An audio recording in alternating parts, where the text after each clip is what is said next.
Hi guys! Good afternoon! So ngayon, ihuhol ko yung mga napamili ko. Yung after ng aming Unity Walk, um, nag-ano din kami, nag-Unity Shopping at nag-Unity Eating. Kasama si Inday March at saka si Karen, ang aking friendship. Tapos, may nabili kami doon.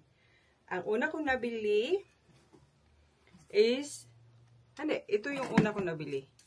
Itong long dress. Yeah, medyo see-through siya, pang beach. Na may ano sa harapan. Meron siyang paslit sa harapan. Maganda siya kasi hindi ko to na-fit sa sa store.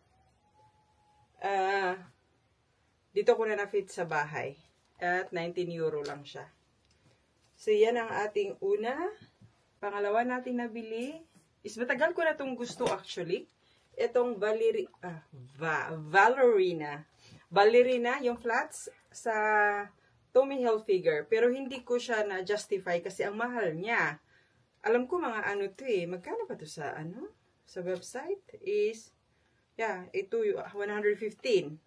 Pero sa TK Maxx, 50 euro siya. Tapos sinail pa ng 27 euro na lang.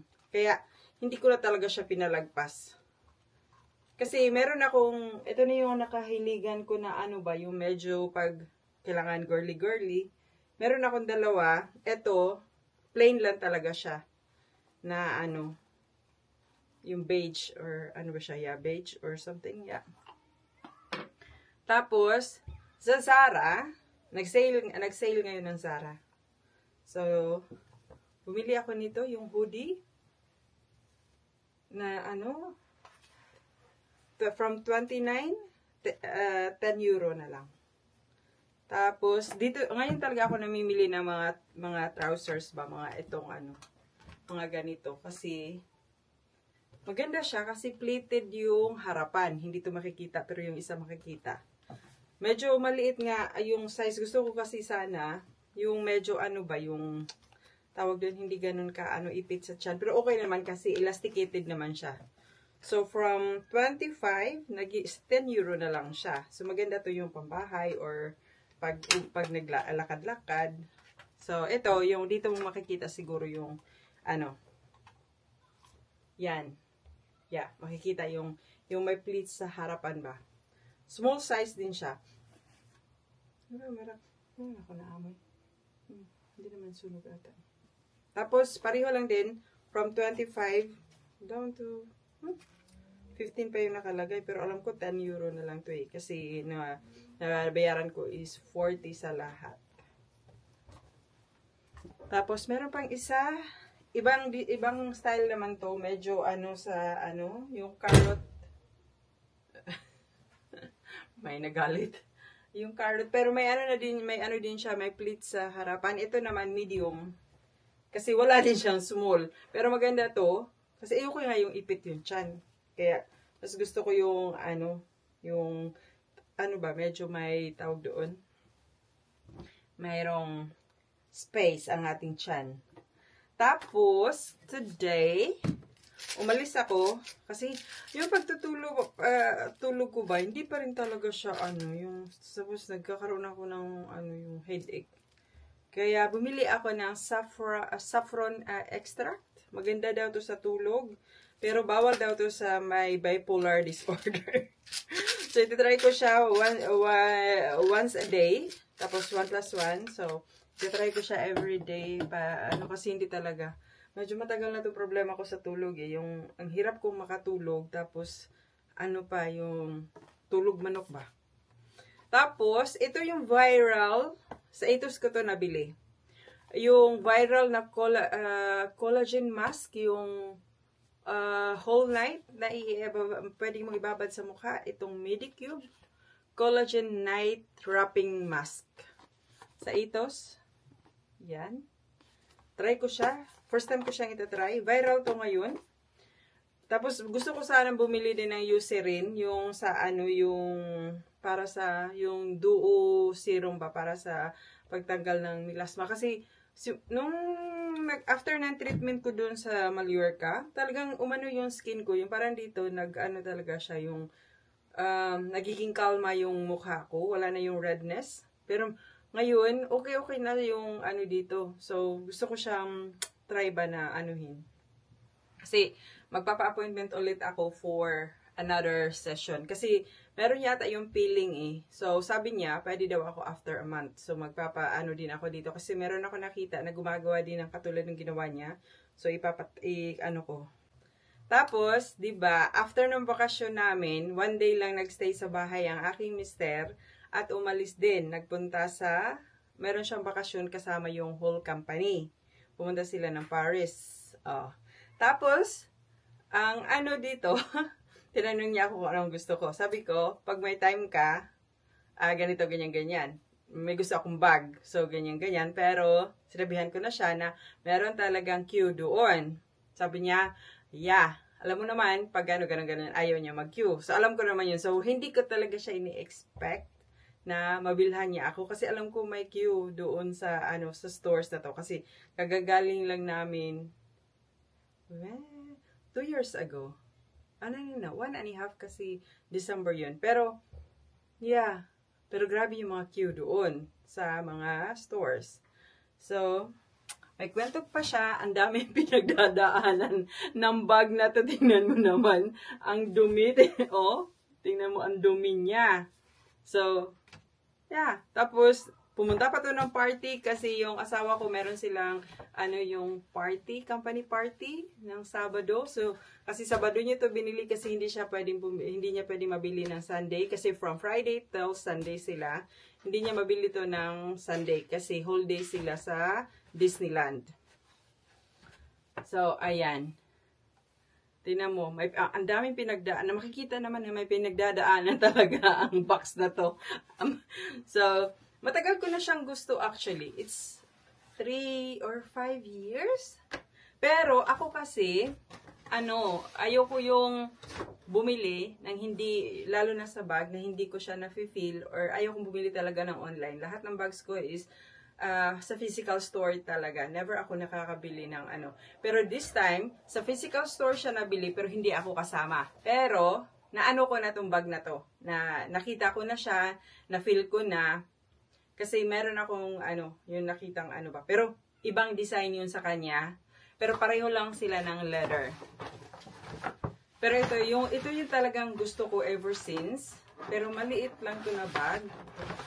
Siya.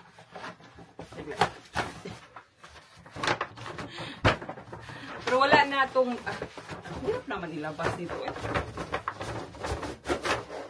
Pero wala na yung mga papers niya kasi nga nilabas na to ng aking mister. Actually yung bag, nirecover na lang niya sa bus ng company nila kasi nga yung bag mismo nilagay niya sa backpack niya. Pero itong paper bag at saka yung box ng bag, iniwan niya lang sa bus. So, nauna itong bumalik sa Holland.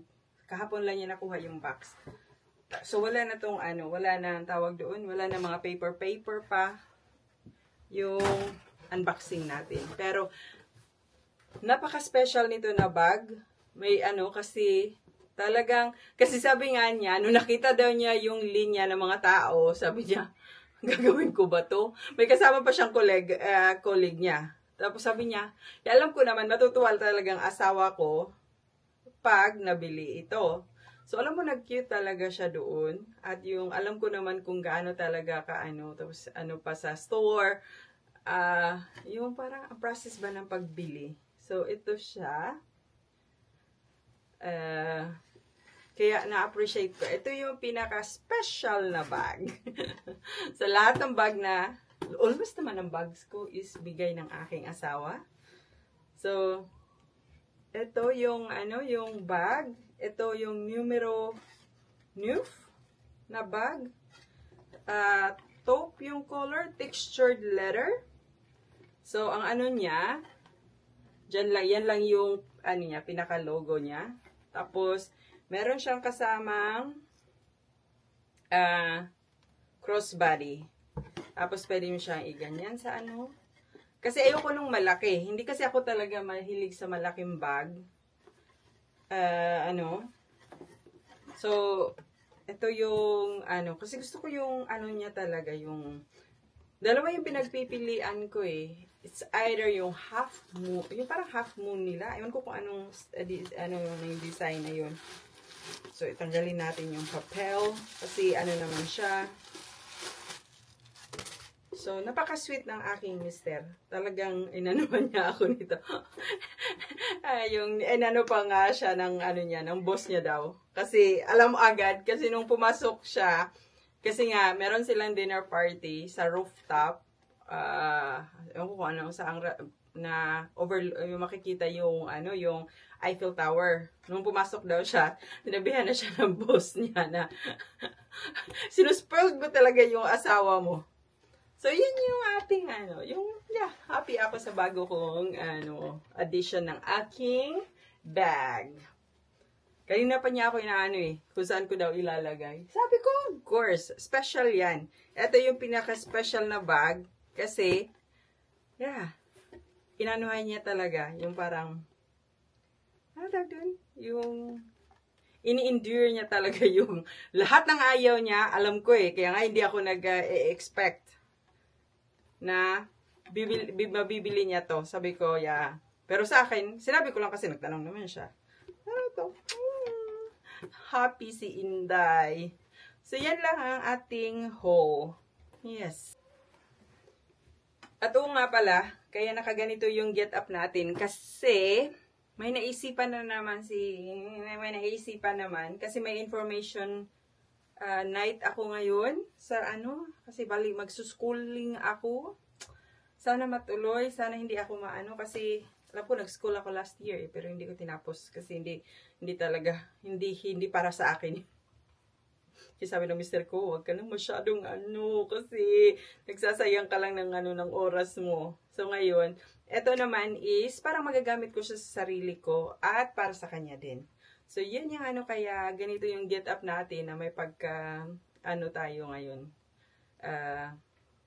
Para nag-uopisina si Inday. So, yan lang ang ating haul. At ang kwento ng ating, yan yung kwento ng ating araw today. Hi guys, good afternoon. So, hapon na. Hindi ako nakapag-vlog ka ng umaga kasi naglinis ako ng front garden at saka back garden. Super linis na. Nagtapo na din ako ng mga namatay na halaman kasi alam mo na, galing bakasyon, maski pa may nag-aalaga, paglalo pa super init, hindi talaga siya So ngayon, bumili ako ng bagong halaman. Yung sa mga pot lang to kasi yung mga talaga yung nasa garden, nasa soil, yung mga talaga yung tawag doon. Yung, andyan na talaga siya, hindi na pinapalitan. Okay naman sila. Kasi pag binigyan, lalo na yung mga hydrangea, bigyan mo lang yun ng tubig, okay na. So ito yung para sa center table, at yung sa garden dining table, itong dalawa. Itong white. Ito siya. Tapos, for the first time, pwede ko mangudlot na ko ba sa sa kamuti. Maggalay na ta. Gagawa, kilaw. Ano sa'yo tawag sa Tagalog? Abot lang. Tapos, kinuha ko rin, pinick up ko rin yung gamot ng aking mister para sa kanyang ilong. Tapos dahil wala na akong sibuyas at isang kamatis. At barbecue din ako. Meron ako ditong Iberico burger. Kasi magsligro kami sa Saturday.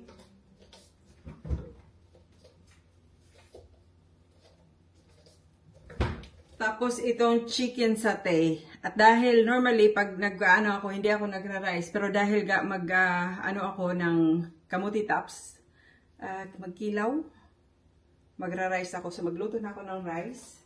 Lagay ko muna to sa fridge. Kasi mga alas 5 pa ako alas 3 pa lang.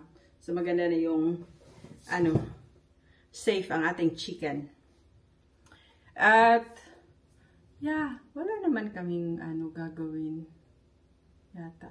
So, yun lang ang akin. So, itatanim ko yan. Super init na.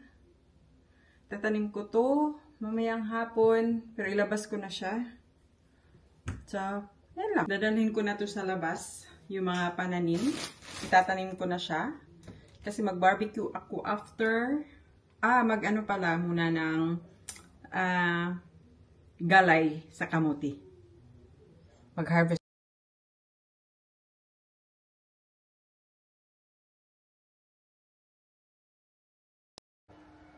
So, ito, may dala na tayong lagayan ng ating gay sa kamuti with, mag-ano na tayo. Feeling ba, ang dami makukuha.